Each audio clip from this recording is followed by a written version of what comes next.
সরিষার তেল দিয়ে ভেড়ার মাংসের তেহেরির রেসিপি কি কখনো খেয়েছেন? এই রেসিপিটা কিন্তু পুরান ঢাকার তেহেরির রেসিপিতেই করা।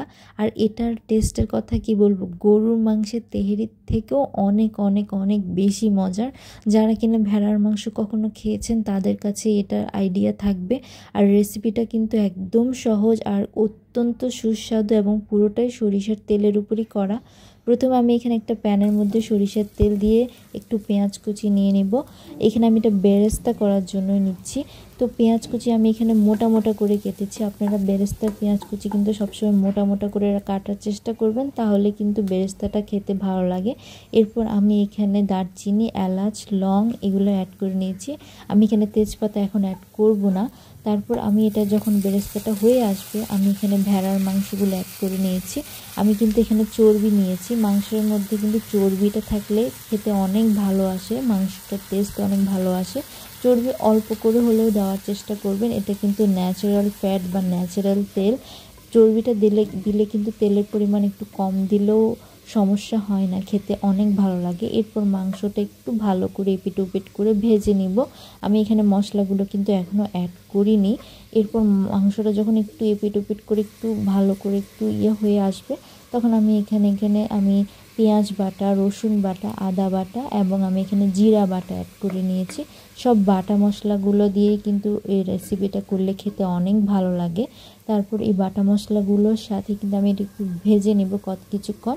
তারপর আমি এখানে তেহেরি মশলা সেটা অ্যাড করব। দেখুন তেহেরির মশলার মধ্যে কিন্তু ওরা তেজপাতা দিয়ে দিয়েছে, সেজন্য আমি আর আলাদা করে তেজপাতা অ্যাড করিনি। আর একটু গোটা গোটা লংয়ের মতো দেখা যাচ্ছিল। তো যাই হোক, আমি তেহেরির মশলাটা প্যাকেটটাকে আমি 3 ভাগ করেছি। আমার এখানে মাংসের পরিমাণ হচ্ছে প্রায় 500 গ্রামের থেকে একটু বেশি। তো আমি এখানে তেহেরির প্যাকেটটাকে 3 ভাগ করে আমি এখানে 1 পোর্শনটা দিয়েছি। তেহেরিটা কিন্তু প্রায় 1.5 কেজি মাংসের জন্য করা যায়। তারপর আমি এখানে একটু বাদাম বাটা আর একটু দই অ্যাড করে নিয়েছি। মিষ্টি দই আমি অ্যাড করেছি। আমি এখানে টক দই অ্যাড করিনি। টক দইয়ের থেকে আমার কাছে মনে হয় মিষ্টি দইটা দিলেই খেতে অনেক ভালো লাগে, তেহেরির ফ্লেভারটা অনেক ভালো আসে। এবার আমি কিন্তু এই তেহেরিটার মধ্যে আলু অ্যাড করে নিব। তো আমি এখানে আলু আর একটু গরম পানি অ্যাড করে নিয়েছি। মাংস রান্না করার সময় অবশ্যই একটু গরম পানি অ্যাড করে নেওয়ার চেষ্টা করবেন, তাহলে মাংসটা তাড়াতাড়ি সিদ্ধ হয়, খেতেও ভালো লাগে। এরপর আমি গোলমরিচ আর কাঁচামরিচ স্বাদ মতো অ্যাড করে নিয়েছি।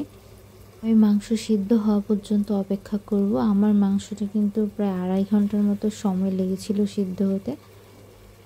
একটু অল্প ঝোল থাকা অবস্থায় আমি মাংসগুলোকে আলাদা করে নিব, ঝোলটা কিন্তু থেকে যাবে। মাংসগুলোকে আমি আলাদা করে আরেকটা পাত্রে নেওয়ার পরে এই হালকা ঝোলের মধ্যেই কিন্তু আমি এখানে চালটাকে একটু ভেজে নিব।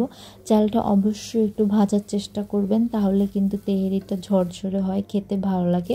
আমার তেলের পরিমাণটা একটু কম হয়ে গিয়েছিল, এই জন্য আমি আবার একটু তেল দিয়েছি। তো একটু ভালো করে এপিট ওপিট করে ভাজাভাজি হয়ে গেলে আমি এখানে গরম পানি অ্যাড করব। তো চালটা যতটুকু হবে গরম পানিটা কিন্তু তার ডাবল পরিমাণে হবে। এরপর আমি এখানে একটু কিশমিশ অ্যাড করে নিয়েছি। এরপর আমি এখানে মাংস যেগুলো আমি তুলে রেখেছিলাম আলাদা করে, সেগুলোকে অ্যাড করে নিব।